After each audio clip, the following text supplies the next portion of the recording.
When we first started, and when you're thinking about implementing your media mix, it's almost like building blocks. And so it was really about, what's your marketing foundation or your blocks. So for us, we had really strong skill sets in paid and shared media. And I think the first evolution of growth was really like maintaining or establishing baselines. So, what sorts of ads and creatives work for us? We quickly realized showing mortgage rates in our ads would perform well. What are our conversion rates on our site? And things like that. And so I think that was foundation one, where we were establishing and optimizing to things pretty early in the funnel, forecasting and baking some predictions or levers into your growth models. So for us, we do a unit economics session yearly, and we have our plan, but then we look on a monthly basis as well. Having a good sense of what do we think in the next month or the next week or the next day we will drive from SEO. Like there's some level of predictability, or low cost channels like partnerships and affiliates or lead buying. And then how much room do we have to spend on paid, and are we able to hit our targets with that?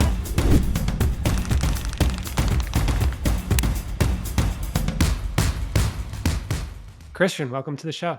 Thank you for having me. For sure. I'm very excited to chat with you today. You have a ton of experience in performance marketing and media mix optimization. I know that you've spent over 8 years kind of in the space. You've managed over $50 million, which is pretty substantial in terms of optimizing media spend. Within the realm of performance marketing and paid media, what would you say are some channels or areas that you have a little bit more experience in and have worked in? So hi, I'm Kristian. I'm the Director of Growth and Integrated Media Marketing at Nesto. Nesto is Canada's first digital mortgage lender. And I started my career, so I'm a paid media marketer, as you mentioned, started my career on the agency side of things at a company called Jungle Media, and was really like the first side of things I touched was paid search. Then got exposure to paid social, and then it sort of evolved from there into any biddable media platform possible. Touched a little bit of bringing a performance lens to traditional media, so linear TV, out of home, radio, and then in my role at Nesto, I've gotten more exposure to more holistic growth strategies, so referral, affiliates, and the list kind of goes on. It's always exciting to chat with folks that have kind of grown in their career in performance marketing and seeing where they got their start and how the skill set development at that stage informed other aspects, right? So, how you have a foundation in paid search and what are the components of that? And then how have you expanded into other channels and things over time? Really cool. We're going to get into your agency experience. We're going to get into your experience at Nesto for sure. I wanted to start with a more fun question, though. Tell me a little bit about the personal chef business that you had started during the pandemic. Yeah, so that was my go at entrepreneurship. I was living in Toronto at the time, and one of my friends, she's like a really talented chef. So she worked in some Michelin star restaurants in Spain and France, and then came to Canada.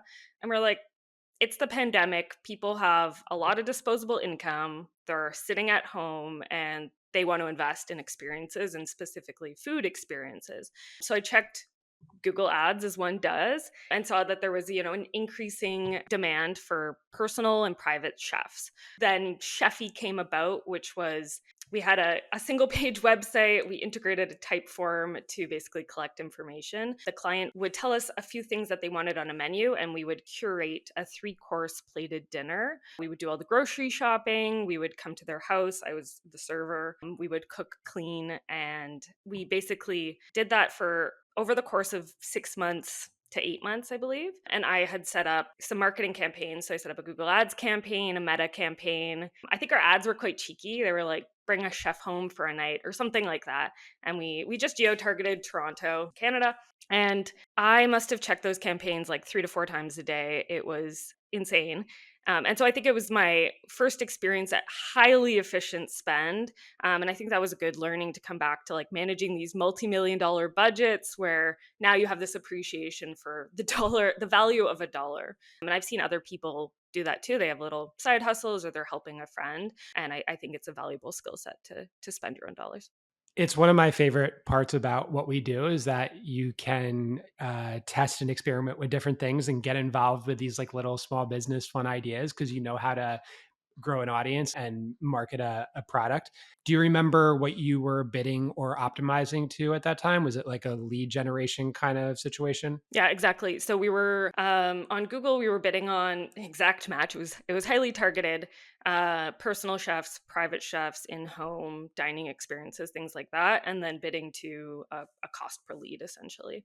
Another thing that you mentioned that I don't want to glance over is the idea of looking at demand as a way to figure out where you should be spending your marketing dollars efficiently. One of my perspectives is that the first dollars you spend should be on the highest demand audience where the conversion rate's going to be better, but then you get into growth and scale challenges where maybe that audience size is a little bit smaller and then you have to scale up. If you think about kind of like a full funnel marketing strategy where traditionally folks will say you build demand, then you build kind of interest, you capture email, and then you convert. How do you think about that framework?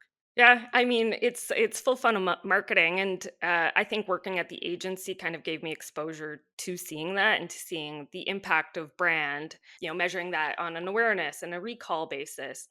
We'll go into Nesto later, but especially in a competitive fintech landscape where you want to build credibility, brand investment can be important. And then what are your consideration channels and your mix there, and driving people to actually consider your product, and then capturing kind of the bottom funnel. So I know we'll get into the media mix optimization piece, but I think it's kind of working yourself up through those because you can tap out, and it's really push versus pull. So even in the Sheffy example, we saw the demand going up, but we're still talking relatively a small audience. And so at some point, then we're like, okay, we should also run some meta campaigns to drive demand because this isn't that common of a product or a service. Right. And these different demand stages have different uh, kind of categories of psychology and understanding. And I think the push pull is interesting. That's something that's been kind of a context shift for me thinking about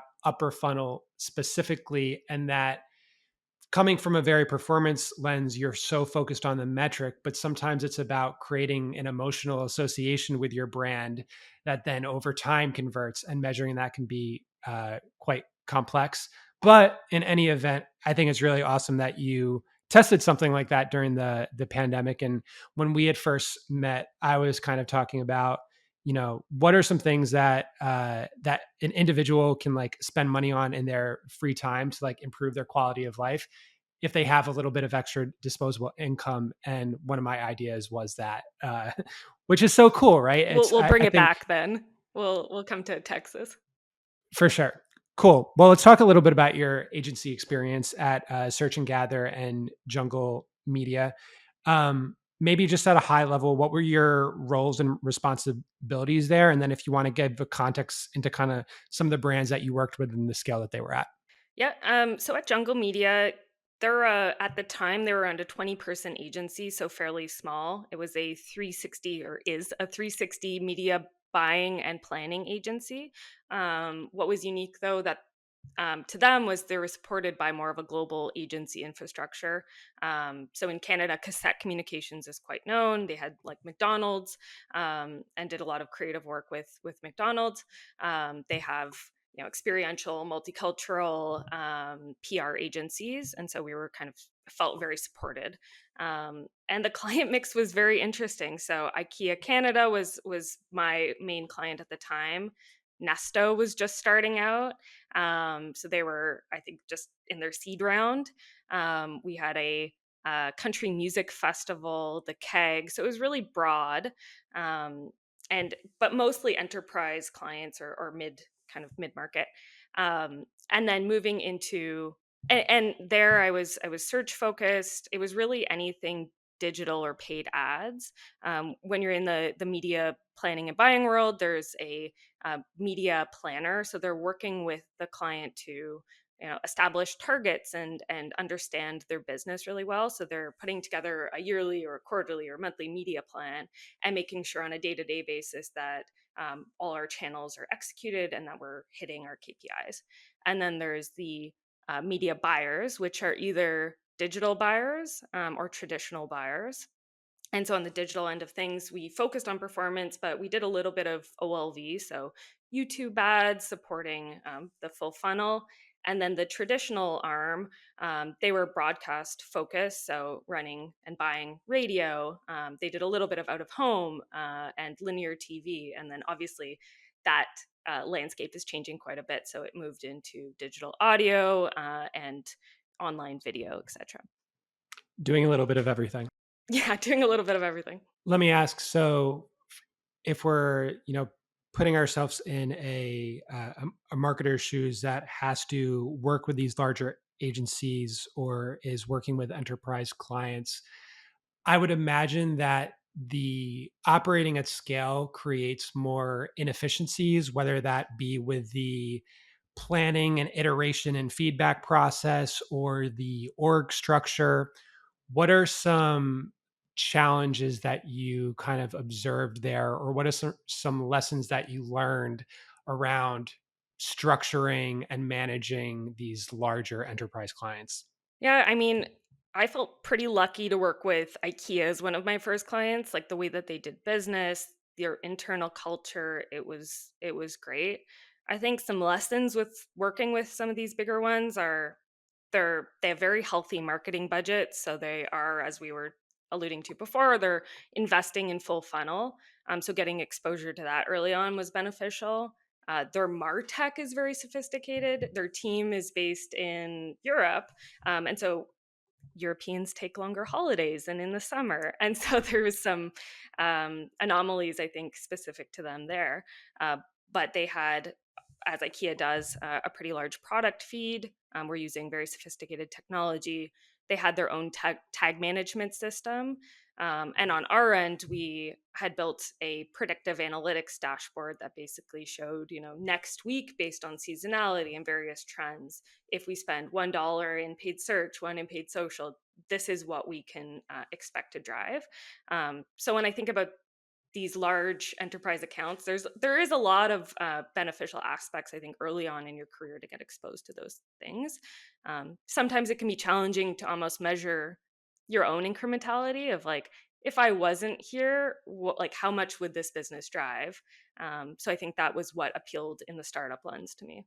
Maybe just double click on that. If I'm understanding you correctly, what you're saying is that because some of these larger businesses are so fragmented and different teams are managing different channels, it's harder for you to assess your own individual impact of your channel. Yeah, exactly. Or it could feel like that at some points where these are very trusted brands with a lot of credibility, and they're going to do well regardless of the tactics. And so you obviously want to continue to improve and iterate, but it's very different from a company that has no brand awareness or maybe even awareness of the product or solution. And so you're now creating demand. I think the challenges are just different. Right, right. You're steering a bigger ship, and so waves coming at you are not going to really steer you off course as much as if you're in a little boat, and so you can afford to make more mistakes. However, you still kind of identify some of those mistakes, and you don't want to make them as much. That being said, though, there is kind of a prevailing opinion in the world of performance marketers that when you have a lower budget, you're going to be smarter, you're going to be more efficient, that type of thing, which also like assumes that if you're managing an enterprise account, you're not going to have as many learnings because you can afford to make more mistakes and maybe you don't have to be as efficient.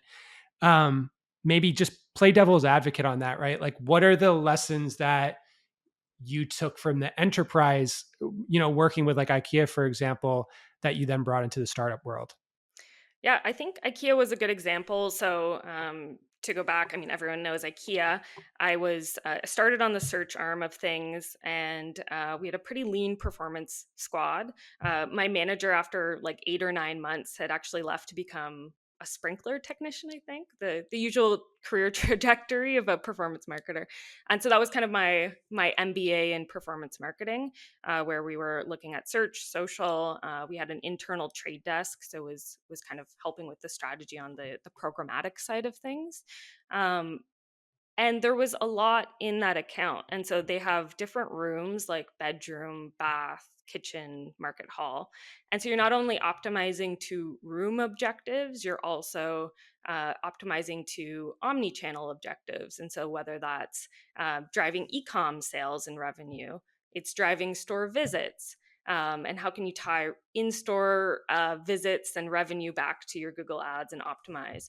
Um, and they even had like a tertiary objective, which was driving click and collect. So you order online and you go pick up in a store. And so I guess the flip side argument is there's so much data and there's so many levers to play with that it also is a really interesting exercise in optimizing media spends. Out of all of those things that you are optimizing towards, and I think a lot of marketers struggle with this because either whether you're in house or you're working for an agency and you get asked, what are your KPIs or what are your goals? It would be nice to say we just have one North Star.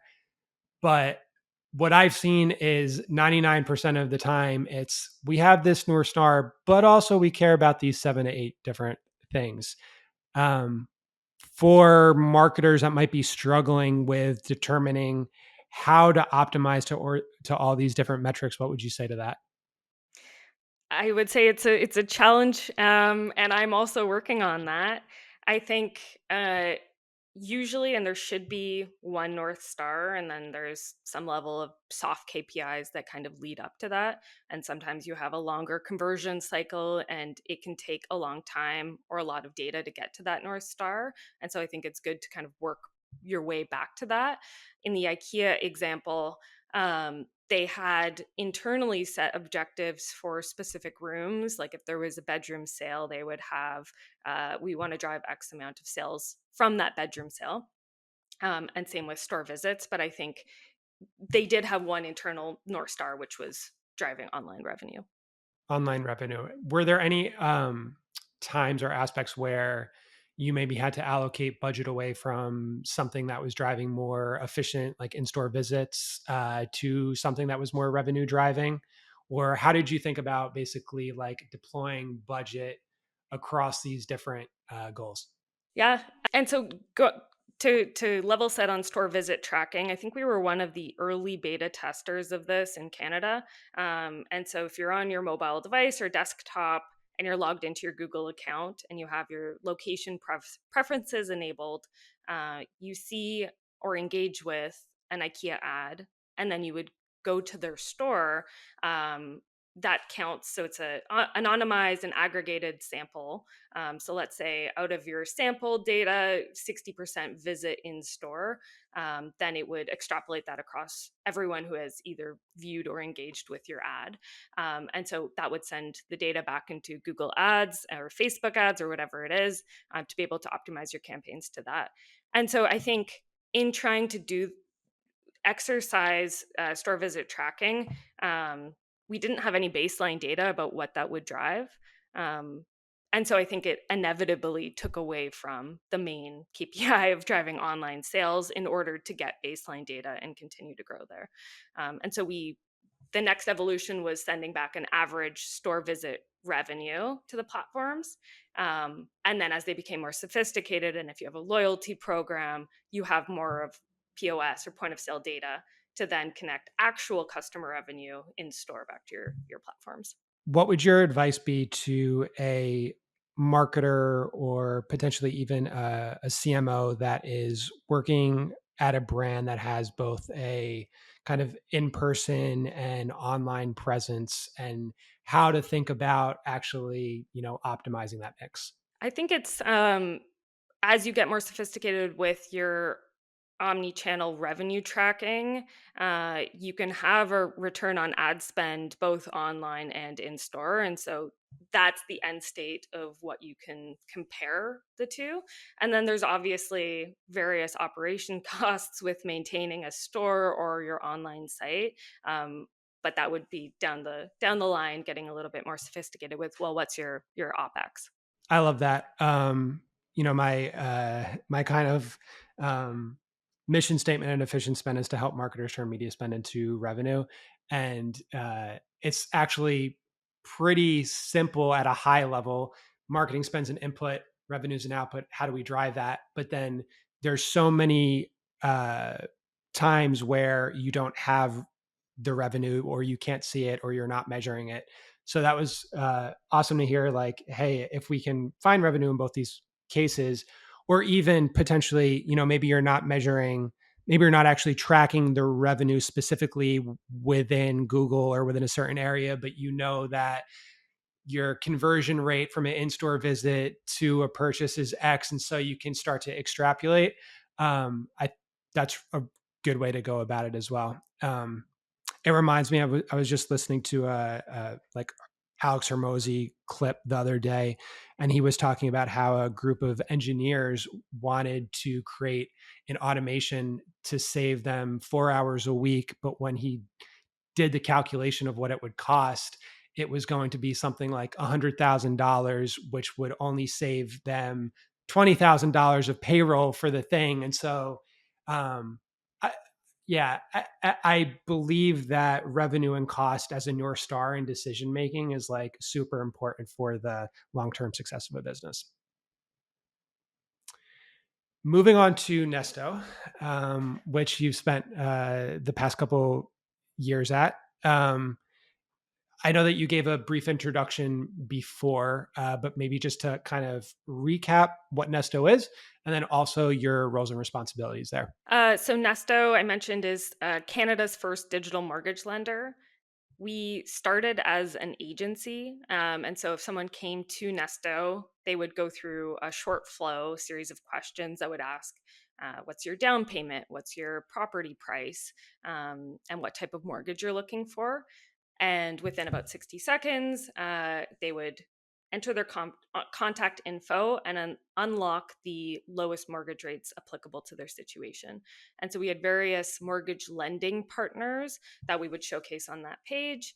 And there's more that goes into a mortgage than just a rate. So it would compare the various product features as well. Then we evolved into an actual lender. So we loan out our own dollars in mortgage loans. And so at that point of the stage, the user can continue online. So it's 100% online process. Because we're online, we're more efficient and we're able to pass back those savings in the forms of lower rates. So our rates are 15% lower on average than the big banks in Canada. Um, and or they can also have various touch points with our mortgage advisors team. So we have SDRs that call them, and we have mortgage advisors who can give a human touch throughout the process. We do the servicing, and then we have a funded loan. The And so, just to clarify, the cost reduction comes primarily from a reduction in overhead cost. Yeah, from having branches and various locations and things like that. Sure. So our value props are really around lower rates and savings, human advice that will help you through the process. And I started, of course, on the agency side of things, where they were a very small team, about 6 people, and now we're over 350, I believe. It's probably an outdated number, and we are Series C, so I think we've raised just over 200 million. So my role at Nesto has evolved a bit, where I was focused primarily on the performance side of things, and then have evolved into a holistic growth role. So a lot of projections with our finance and our sales team, setting up our unit economics, maintaining things on kind of a day-to-day basis, optimizing our media mix. And then the integrated marketing portion, I would describe that as delivering the right message to the right person at the right time. In Canada, our terms are a lot shorter than in the States. So typically, someone comes up for renewal every 5 years. and a lot of people purchased in COVID when property prices were quite low. So we're having like an influx of mortgage renewals. I think 50 or 60% of Canadians are up for renewal in the next couple of years. So how do we get in front of them across the different channels that we're marketing on?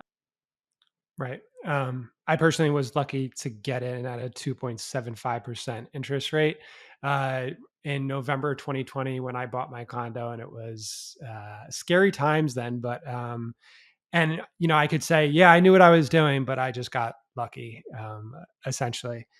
So 200 million raised, going from 10 to 350 plus employees, 0 to 7 figures, media mix. That's scale. That is what a lot of startups want. There might be marketers listen to this that are in the 10 to 25 employee range, and they're like, how do I get there? And there's a lot to say there, and there's a lot of complexity there. Maybe just to contextualize the scale, I think it would be helpful to talk about what your measurement KPIs have been and how they've evolved over time. So, what have you kind of been optimizing towards, maybe from a CAC to LTV, that type of perspective, how that's evolved over time? And then also how your channel mix has evolved over time, because I think that's helpful in backing into how the measurement KPIs have adjusted as well. Yep, that's a good question. When we first started, and when you're thinking about implementing your media mix, it's almost like building blocks where you don't want to put too many blocks on top of each other because they're probably going to come tumbling down. And so it was really about, what's your marketing foundation or your blocks. So for us, we had really strong skill sets in paid and shared media. So we started with digital ads, we were on paid search and social, and then shared media in the sense of more like predictable channels. So we had partnerships with various companies that would send us qualified traffic or leads or whatever that was. And I think the first evolution of growth was really like maintaining or establishing baselines. So, what sorts of ads and creatives work for us? We quickly realized showing mortgage rates in our ads would perform well. What are our conversion rates on our site and things like that? And so, I think that was foundation one, where we were establishing and optimizing to things pretty early in the funnel. And then as our team Like a grew, loan request or something along those lines. yeah, exactly. Like a mortgage quote or something that can happen pretty instantaneously on the site to get enough data to then signal to your campaigns that you can start to optimize. Yeah, is there a reason why you chose an earlier event? We definitely tracked, and that's something I've been impressed with at Nesto is their data team was very sophisticated early on. So we tracked through the funnel, but I think it was just getting the volume up quickly to start to make decisions. Right. And by the way, that was a question, kind of like a pointed question, because there are cases where you're optimizing towards that earlier event because you're not spending as much, and so you need more data. And even when optimizing a media mix at scale and launching new channels within a scaled media mix, there are circumstances where you might not optimize towards your ultimate primary KPI because you're not spending enough and don't have the data to get there. So yeah, just want to call that out. Exactly. And then I think the next evolution of growth was as we internalized various functions. So we hired a director of SEO, we had some content folks. Then we sort of scaled up the owned and earned media portion. So I don't know if that's the approach at every company. I think it does depend on where your skill sets are initially. And then it's making sure that you have some lower cost or no cost channels and seeing, how much can we scale our paid media by without until we hit this point of diminishing returns. So that was kind of the second evolution of our building blocks. We tested some traditional media. So we were alluding to earlier that finance is you work at a financial brand. Credibility and building brand awareness in a challenging market was important to us. Um, and then I think the third evolution of our growth was really optimizing, building predictability, testing, and experimentation. And so that was kind of the evolution to now we have so much data, we can actually optimize to our LTV to CAC. while making sub KPIs throughout the funnel. So still looking at a cost per lead or a cost per mortgage expert call or whatever it is, while maintaining that overall view of LTV to CAC. Sure. Let's talk about the transition from kind of the stage one, mostly driving via paid media towards stage two, incorporating more organic SEO, this type of thing.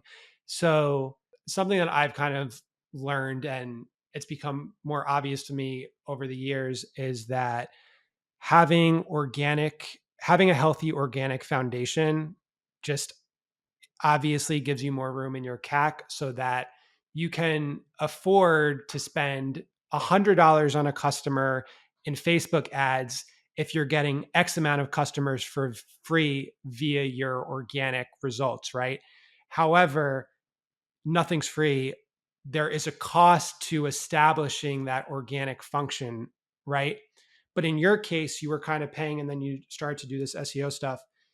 If you were just looking at your overall CAC, right? And I was saying, okay, I'm spending X amount in paid and driving this many conversions. This is my CAC. Tomorrow, I'm adding X amount more in SEO. I'm not going to see those conversions right away. So my CAC is going to go up, right? How do you think about kind of that blend between paid and organic and doing it in a profitable way? That's a great question. And I think it comes back to forecasting and baking some predictions or levers into your growth models. So for us, we do a unit economics session yearly, and we have our plan. But then we look on a monthly basis as well, like how is the market doing? How are our channels actually going against the yearly targets? And so I think it's really about having a good sense of what do we think in the next month or the next week or the next day we will drive from SEO. Like there's some level of predictability or low cost channels like partnerships and affiliates or lead buying. And then how much room do we have to spend on paid, and are we able to hit our targets with that? Sure. And so, what are our growth levers within paid that we can kind of implement in order to hit our targets? This also kind of comes up to a conversation of measurement methodology. So with paid, maybe you can use attributed data and you can say, okay, we're getting this CPA with last touch, and we can use this to predict something about the future. With maybe these harder to measure channels where there's not clear attribution, maybe like SEO, influencer marketing, things like that. Is your approach to kind of establish, hey, we're going to get this amount of site traffic and based on these blended conversion rates, this is what we can expect? Or how do you think about kind of like looking at some of these harder to measure channels where there's not this like clear attribution? Yeah. When I joined Nesto, we had just built out a 15 and 30-second brand TV spot. And so we were going to go to market with that. It was actually like a janitor walks in on a high school gymnasium and a ball gets rolled to him and he kind of like kicks it into the net on his first try. And so it's sort of playing on the idea of like, don't negotiate your mortgage rate. You can get it right on the first try. And so we had that the first year, and then the second year, we brought back the character of our TV ad, and he was almost like famous in Toronto. We brought him back for another ad, and we did some direct response TV commercials in that second wave. And so we worked with a multi-touch attribution provider, which essentially gives partial or fractional credit to each of your marketing touch points along the path to conversion. And so if someone clicks a Facebook ad and goes to your site and then comes back through a paid search ad, their various models would say, how much credit should we give to that Facebook interaction? Maybe it's 75%, and Google actually only gets 25% of the credit. And so I think that was kind of taking our first look at, with a performance lens, how can we measure linear TV? So we would upload our TV logs regularly, which would show when did this program channel spot air. And then it was sort of like a spike visit analysis where then the MTA tool would say, okay, was there a significant lift in traffic during and within 10 minutes of that spot airing? And then it would it would take other variables out, like, okay, maybe the spot didn't have that many impressions, or maybe there were overlapping spots, how many people came through UTM parameters and things like that. And then it would assign credit to TV.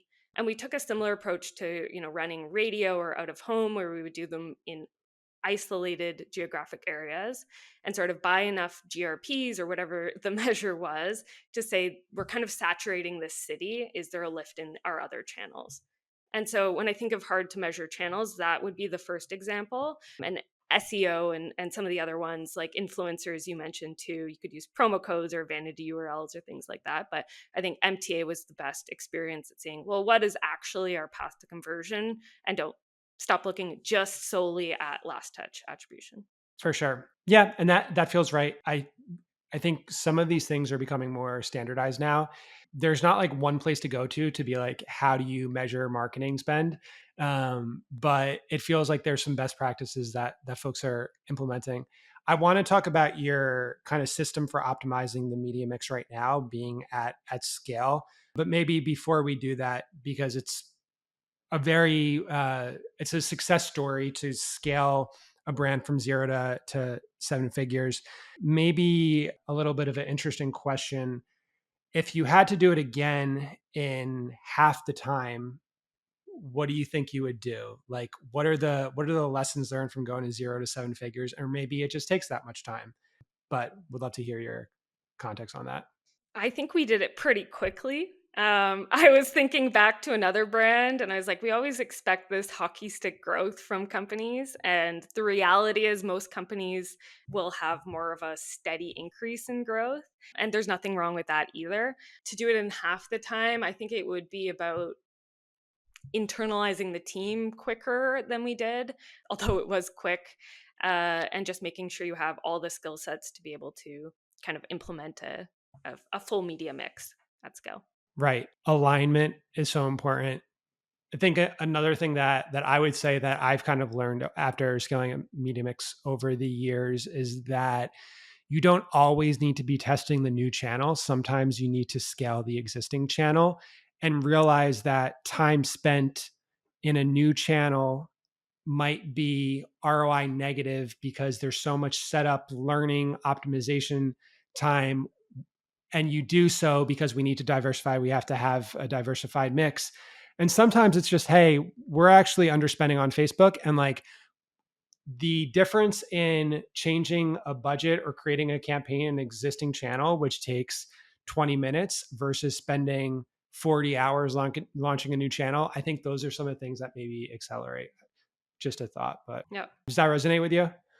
Yeah, definitely. And I think it's easy to want to try everything and early on, but I think some of the lesser efficient spend that I've had is on channels where there's maybe not an audience fit or there's not a creative channel fit. As in, I think of something like Reddit, where the community is very strong, and so you can't take a meta creative that's performing well and just implement it onto Reddit. You really need to customize it for their community and their subreddits and their threads. And so when I think of testing new channels, there's definitely the balance with, well, how much more can we scale our current channels, but then there's also the, do we have enough time to make sure this actually warrants a test that is going to be successful? Right. And I will say also, it's okay to have a channel that has a higher CPA marginally that could still be profitable for you so that you have another channel to rely on. Like there Definitely. is the advantage there. And these things oscillate and change over time. So, yeah, maybe that's a good leading question. And I know we have a few minutes left. This managing this kind of multi-channel seven-figure media mix, what does your system for that look like, I guess, at a high level? Yeah. So I mentioned having really good forecasting and baking assumptions and core hypotheses into this model. So this month we expect to drive this because of these hypotheses. We're gonna run these key tests that should result in X, and knowing the kind of variance. So this is an optimistic and this is a pessimistic scenario of what this could drive. And then I think it's really having a learning agenda. So having a testing budget one, like a playground where you can experiment with new channels and then not have that maybe impact your CAC or your core metrics or whatever it is. So then when they're ready and out of the learning period, you can kind of graduate them to your always on channel mix and have them perform well. And then having a really good learning agenda, so knowing exactly what tests are coming up, making sure they're high impact, etc. I think the landscape is changing with privacy, with cookies, with Google's SGE experience and things like that. So really focusing on creative, I would say, is number one. And then focusing on having the right data in your ad platforms would be sort of the second area of focus. So at Nesto, we've really made sure over the past couple of years that we're optimizing to real business outcomes that are going to drive value for us. And now that we're at scale, we have enough data to do so. And so I think I saw a stat the other day. It was like one third of advertisers are actually not, or sorry, they are integrating first party data into their ad platforms and optimizing to that. And so this would be, for us, a lead or a touch point with a mortgage advisor, whatever it is, and sending those back into your ad platforms. And knowing that there's not really a cookie cutter approach. So what would work in one campaign might not work in another campaign. And so really just testing your bidding strategies and testing what sorts of conversions will work for that audience. Right. And it's not always obvious, but some of these more basic fundamental things are not always executed across brands, and specifically with smaller and younger startups that maybe don't have a performance marketing lens. I've seen a lot of circumstances in where they raise around, they have budget, and they're not thinking about the revenue tie, and they're just thinking about, oh, we actually just like we want to build some awareness around this product, and there's not really smart measurement. And like Paul Graham says, what gets measured gets managed. So And going back to the kind of early stage optimizing to leads, like you obviously don't know if that's going to be a qualified lead that will convert to the next conversion action. And so I think we're in the stage where we have a lot of more predictability. So when someone comes to the site and becomes a lead, we have a propensity model that can basically say, this person has high, medium, low propensity to convert to the next action, and focus your time on the right people. there is a difference between measurement and optimization. Sometimes I get annoyed where I see these LinkedIn posts where it's like, you shouldn't be optimizing towards leads because like leads is not the quality metric. And it's like, no, you can bid towards leads if you're measuring the conversion rate from leads to what you care about. And as long as that's happening, it's okay if you're getting the quality leads. And sometimes that works better. Right. I would love to talk to you more about creative testing, incrementality, different things that we didn't get to on this conversation, maybe around two at some point. I guess my last question before we leave, though, 8 years in performance marketing. I'm around 7 or 8 years myself. What would your message be to a younger Kristian first getting started in her career, and maybe younger performance marketers getting started? What are some of the lessons that you've learned that if you had to start again, maybe you would do things a little bit differently? I think two things. I found starting at an agency very valuable. You get exposure to a lot of different industries, clients, and it kind of accelerates your career. And not to say that you couldn't get that in house, but in an agency there's a lot of training programs, it's easy to find a mentor, etc. And mentorship would be the second one. So I think moving from agency to in-house was nice because I got a test trial with the people I was going to work with, and I knew that they were going to push me far beyond kind of my limits. They had uh, openness to test. Well, a lot of companies say that they're open to test, but they had really a testing mentality. And so now my ex-client is my manager, so the VP of growth, and he's really helped accelerate my career too. So finding people who you kind of resonate with on like a values basis as well. I love that. My girlfriend is transitioning careers and becoming a UX designer. I may have talked to you about this, and I have kind of said, hey, look at agencies because you get that support and that structure, and that's important, and exposure to different things. So awesome, Kristian. Thank you so much. And where can folks find you? They can find me on LinkedIn at Kristian Kletke. Maybe we'll have a link in bio or something. For sure. Cool. Thank you.